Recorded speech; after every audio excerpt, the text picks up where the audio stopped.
नमस्कार साथियों, प्रभात एजुकेशन के ऑनलाइन प्लेटफॉर्म पर आपका स्वागत है। और आज हम एनसीईआरटी श्रृंखला को आगे बढ़ाते हुए कक्षा 6 की जो बुक हमने स्टार्ट कर रखी है हमने, उसमें दूसरा चैप्टर है अक्षांश और देशांतर, उसके बारे में आज पढ़ते हैं। तो ज़्यादा समझ आया नहीं करके आइए पढ़ते हैं हम। देखिए मित्रों, पहला चैप्टर हमने पढ़ लिया था, दूसरे चैप्टर पे हम चलते हैं। अक्षांश और देशांतर, लैटिट्यूड और लैंगिट्यूड इसको बोलते हैं। अक्षांश क्या होते हैं, देशांतर क्या होते हैं, इसके बारे में आप पहले थोड़ी सी जानकारी ले लीजिए मित्रों। देखिए, आपने ग्लोब देखा होगा और ग्लोब पे रेखाएं खींची होती हैं पूर्व से पश्चिम, उत्तर से दक्षिण। ये बात आपको पता होगी कि जब भी हम नक्शा भरते हैं, मैप भरते हैं, तो जिधर हमारा राइट हैंड होता है उधर हमेशा कौन दिशा होगी? पूर्व दिशा होगी। पूर्व के सामने हमेशा क्या होती है? पश्चिम दिशा होती है। और ऊपर दिशा जो होती है वो होती है कौन सी? उत्तर। और जो नीचे होती है वो क्या है? दक्षिण दिशा। यह आप सभी को पता है। इसके आगे मित्रों अपन देखते हैं कि ग्लोब पर रेखाएं जो खींची होती हैं वो एक काल्पनिक रेखाएं हैं। यह आपको मैं बता दूं कि कल जाके अगर आप ढूंढने लगे कि कहां से रेखा खींच रही है, तो ऐसा नहीं है। वो ग्लोब पर खींची हुई एक काल्पनिक रेखाएं हैं जो हमने सिर्फ अध्ययन के लिए बनाई है। और देखिए, ऐसी रेखाएं, इनमें सबसे पहले हम अक्षांश रेखाओं के बारे में बात करेंगे। तो अक्षांश रेखाएं कौन सी होती हैं? वो रेखाएं होती हैं जो पूर्व से पश्चिम पर खींची होती हैं, यानी ग्लोब पर खींची हुई वो काल्पनिक रेखाएं जो पूर्व से पश्चिम में खींची जाती हैं, उन्हें क्या कहते हैं? अक्षांश रेखाएं कहा जाता है। और यह आपको पता है, ग्लोब के जो बीचों बीच रेखाएं खींची होती है, एक वृत्त, ये रेखाएं नहीं होती है, वृत्त होते हैं। तो एक जो बीचों बीच वृत्त होता है, ये होता है 0 डिग्री रेखा भी कह सकते हैं, विषुवत वृत्त भी कह सकते हैं, विषुवत रेखा भी कह सकते हैं, भूमध्य रेखा भी कह सकते हैं, एक ही बात है, ठीक है। तो ये जो ग्लोब के बिल्कुल बीचों बीच रेखाएं खींची होती है, इसे क्या कहते हैं? विषुवत रेखा कहते हैं। और देखिए, विषुवत वृत्त से ध्रुवों तक स्थित सभी समानांतर जो वृत्त होते हैं उन्हें क्या कहते हैं? अक्षांश रेखाएं कहते हैं। यानी आप समझ लीजिए कि जैसे मान लीजिए ये आपकी ग्लोब है और ये आपका जो बीचों बीच रेखा है, ये 0 डिग्री रेखा है, और इसकी समानांतर ऊपर और नीचे ये समानांतर जो रेखाएं खींची होती हैं, ये कौन सी रेखाएं होती हैं? ये होती हैं अक्षांश रेखाएं। देखिए मित्रों, अक्षांश रेखाएं होती हैं, ये क्यों खींची जाती हैं सर? अक्षांश रेखाएं खींची जाती है किसी भी स्थान की स्थिति का पता लगाने के लिए, यानी कौन सा स्थान कहां है उसका पता लगाने के लिए हम कौन सी रेखाएं खींचते हैं? तो आप क्या कहेंगे? अक्षांश रेखाएं खींची जाती हैं। देखिए, महाराष्ट्र में एक जगह है चंद्रपुर, और ब्राजील में एक जगह है, दक्षिण अमेरिका में है ब्राजील, वहां पर तो वो एक ही अक्षांश पर स्थित है। ये हमें पता कैसे लगा? क्योंकि हमें अक्षांशों का पता है। तो जब हमें अक्षांशों का पता है तो हम अक्षांशों के आधार पर किसी भी स्थान की स्थिति का आसानी से पता लगा सकते हैं। अब एक बात और बताइए मित्रों, अगर ये मान लीजिए बीचों बीच 0 डिग्री रेखा है, तो ये तो अपने को पता है कि बिल्कुल ऊपर तो क्या है? नॉर्थ पोल है, यानी इसे आप क्या कहते हैं? उत्तरी ध्रुव। और नीचे क्या है? साउथ पोल है, जिसे आप क्या कहते हैं? दक्षिणी ध्रुव। तो देखिए, इस भूमध्य रेखा से ऊपर को तो कहते हैं क्या? उत्तरी गोलार्ध, और नीचे क्या कहेंगे? दक्षिणी गोलार्ध, ठीक है। यानी ये ध्यान रखना कि ये तो क्या है? 0 डिग्री। इससे जो उत्तर में है उसे क्या कहते हैं? उत्तरी गोलार्ध। और जो नीचे है, दक्षिण में है, उसे क्या कहते हैं? दक्षिणी गोलार्ध। इस बात का ध्यान रखना। इन दोनों में सिर्फ फर्क कितना ही है, दोनों ही 20 डिग्री अक्षांश पर स्थित हैं, लेकिन एक तो है उत्तर में और एक है दक्षिण में। इसमें सिर्फ इतना सा ही फर्क है। अब एक सबसे मोस्ट इंपोर्टेंट जो बात मैं आपको बताऊं वो क्या है मित्रों, कि जो ये अक्षांश रेखाएं होती हैं, ये इनके बीच में अंतर कितना होता है? इनके बीच में जो अंतर होता है, दूरी होती है, वो सामान्यतः कितनी होती है? 111 किलोमीटर होती है। और जो दो अक्षांशों रेखाओं के बीच का जो क्षेत्र होता है, इसको क्या कहा जाता है? इनको कहा जाता है कटिबंध। इसको आप जोन भी कहते हैं। इसको क्या कहा जाता है? कटिबंध कहा जाता है। और मित्रों, सबसे मोस्ट इंपोर्टेंट बात कई बार पूछ ली जाती है कि कुल कितने अक्षांश होते हैं, तो आप ये ध्यान रखना जैसे ये मान लीजिए 0 डिग्री रेखा है, इस 0 डिग्री रेखा से उत्तर में चलते हैं तो फिर यहां से चालू होगा 1 2 3 4, ऐसे चलते चलते कितने पे जाएंगे, तो यहां जाकर कितने हो जाते हैं 90 डिग्री। ठीक है, उसी प्रकार हम यहां जाएंगे तो यहां से 1 2 3 चलते कितने हो जाएंगे 90 डिग्री। तो ये कितने हो गए, कितने हो गए 90, तो ये हो गए और 90 ये हो गए, तो कितने हो गए 180। तो आपसे कोई ये पूछ ले कि कुल कितने अक्षांश हैं, तो 180 बताएंगे। ये प्रश्न कई बार पूछा गया है, पिछली बार केवीएस में पूछा गया था कि उत्तरी गोलार्ध में कितने अक्षांश हैं। तो आपको ध्यान रखना है, उत्तरी गोलार्ध हो चाहे दक्षिणी गोलार्ध हो, 90 डिग्री उत्तरी गोलार्ध में और 90 डिग्री दक्षिणी गोलार्ध में अक्षांश हैं। ठीक है, दूसरा जो महत्वपूर्ण बिंदु है वो है कुल अक्षांश बिंदु कितने होते हैं। तो आपको ध्यान रखना है, कुल अक्षांश बिंदुओं की अगर बात करें तो कुल अक्षांश बिंदु कितने हैं 181। कैसे सर, देखिए हमने देख लिया 90 डिग्री तो ऊपर है, 90 डिग्री नीचे है, यानी 90 डिग्री उत्तर 90 डिग्री दक्षिण, ये तो हमें पता है। फिर आप ये भी तो है 0 डिग्री रेखा भी तो है, ये भी तो एक वृत्ति है, बिंदु ही तो है भाई, अपन बिंदुओं में तो माप रहे हैं ना, तो ये भी तो एक वही है बिंदु है। तो 90 डिग्री उत्तर 90 डिग्री दक्षिण और एक है 0 डिग्री, तो कुल मिलाकर कितने हो गए 181, 181 कुल अक्षांश बिंदु। तीसरी बात मोस्ट इंपोर्टेंट, कुल अक्षांश रेखाएं कितनी है, तो कुल अक्षांश रेखाएं कितनी है बताओ मुझे, ध्यान रखना। जो ये है ये तो आप सबको पता है 90 डिग्री उत्तर और 90 डिग्री दक्षिण, ये तो क्या है, ये तो सिर्फ एक बिंदु है, रेखाएं नहीं है ये सिर्फ एक बिंदु है, क्योंकि रेखाएं तो ये खींची है ये ठीक है, तो ये तो क्या है, ये तो एक बिंदु के रूप में है ना, तो हम इन्हें क्या कहते हैं, ये बिंदु के रूप में है, इन्हें रेखाओं में नहीं गिना जाता। तो इन दोनों को क्या कर देंगे, बाकी निकाल देंगे, किस में से, इसमें 181 में से बाकी निकाल दो तो कितने आ गए 179, 179। तो आप यहाँ 3 प्रश्न निकल के आए, मोस्ट इंपोर्टेंट मान के चलना। अक्षांश रेखाएं क्या होती हैं कोई नहीं पूछेगा, ये पूछेगा कितने अक्षांश होते हैं, कुल कितने अक्षांश होते हैं 180 डिग्री, कुल अक्षांश बिंदु कितने होते हैं 181, कुल अक्षांश रेखाएं कितनी होती हैं 179, 179। ठीक है, आपसे यही पूछेंगे और कोई नहीं पूछेगा कोई खास। 2 अक्षांश रेखाओं के बीच की दूरी कितनी होती है 111 किलोमीटर। 2 अक्षांश रेखाओं के मध्य का क्षेत्र क्या कहलाता है, कटिबंध या जोन कहलाता है। अब देखिए हमारी जो पृथ्वी है उसको कुछ कटिबंधों में बांटा गया है, ताप कटिबंध कहते हैं इसको अपन, सूर्य के ताप के आधार पर, सूर्य के प्रकाश के आधार पर इनको बांटा गया है। तो ये हमने पढ़ लिया कि जो पृथ्वी के बीचों बीच जो रेखा खींची होती है क्या कहते हैं 0 डिग्री, ये सिर्फ अध्ययन के लिए बनाई गई है।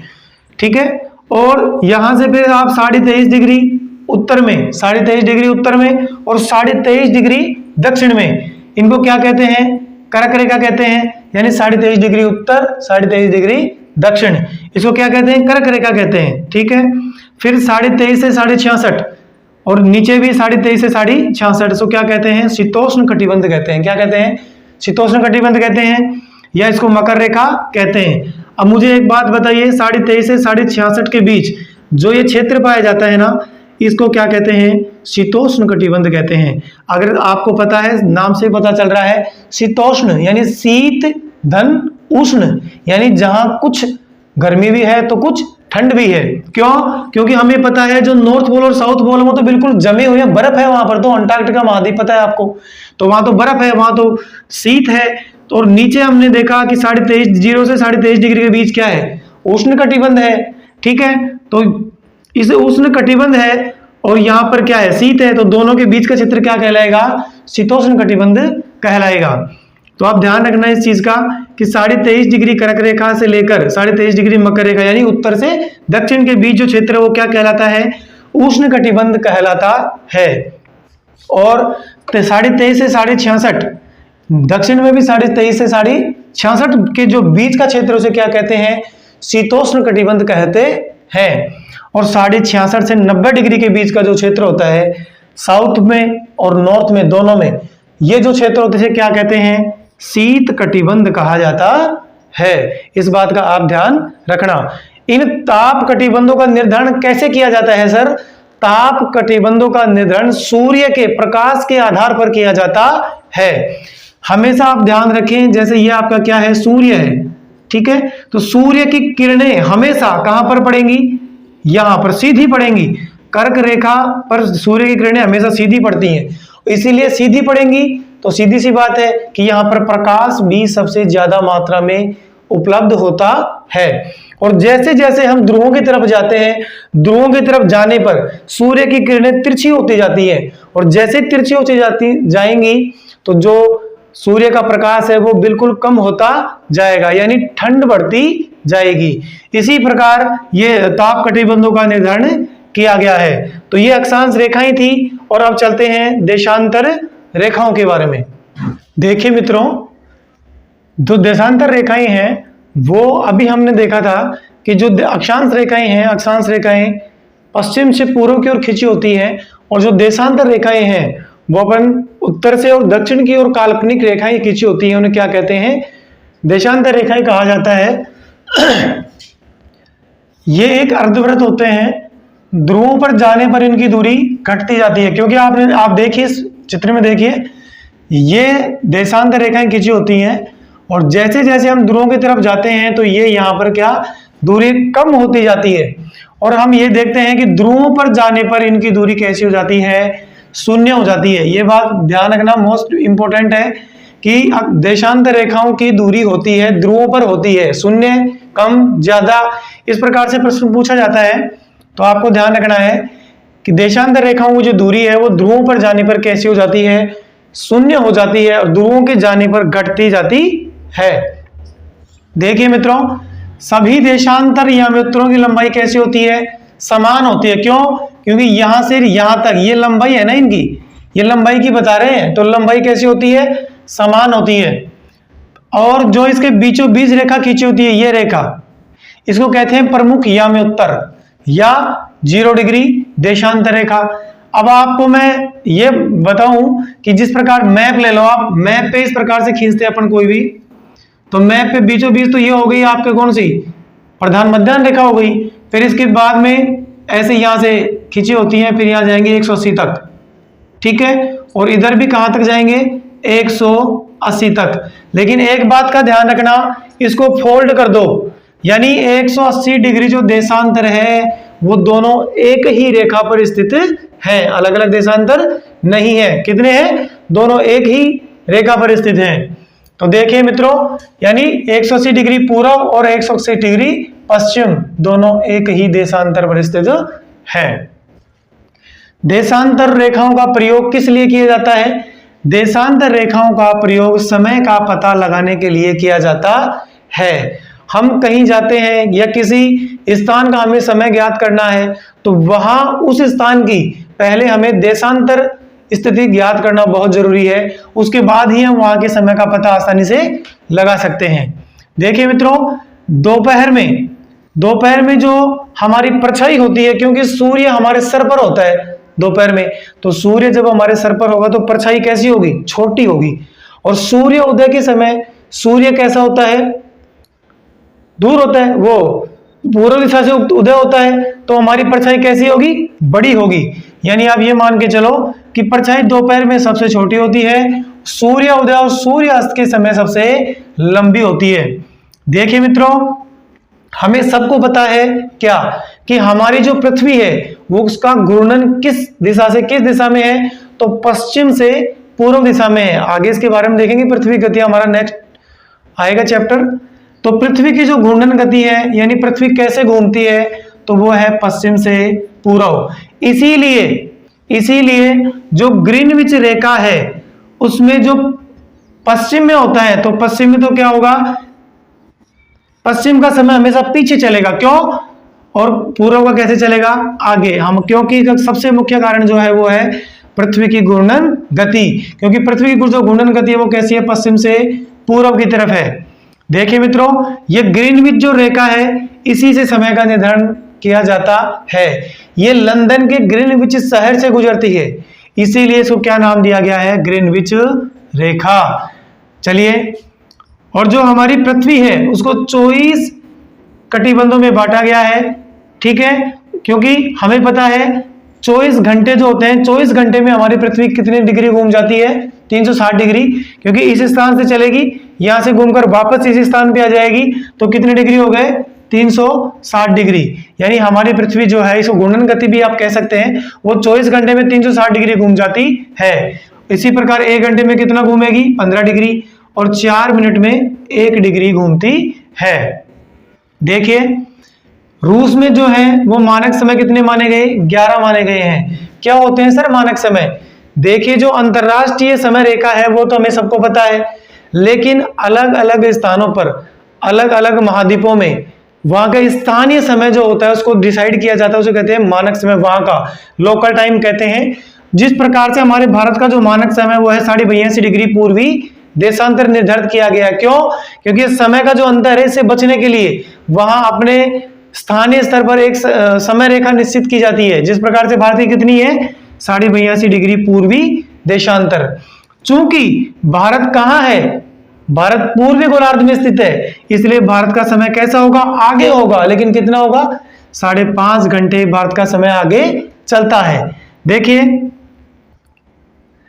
और जो हमारे पूर्व और पश्चिम में जो राज्य हैं, जिस प्रकार से आप मान के चलें कि जो हमारे पश्चिम में राज्य है एक द्वारका, द्वारका कहां पर है? गुजरात में, और पूर्व में है क्या है? डिब्रूगढ़, डिब्रूगढ़ कहां है? असम में। इन दोनों के समय का अंतर अगर अपन देखें तो सूर्य उदय में लगभग आप ये मान के चलना 1 घंटे 45 मिनट का अंतर होता है, लगभग बता रहा हूं मैं आपको।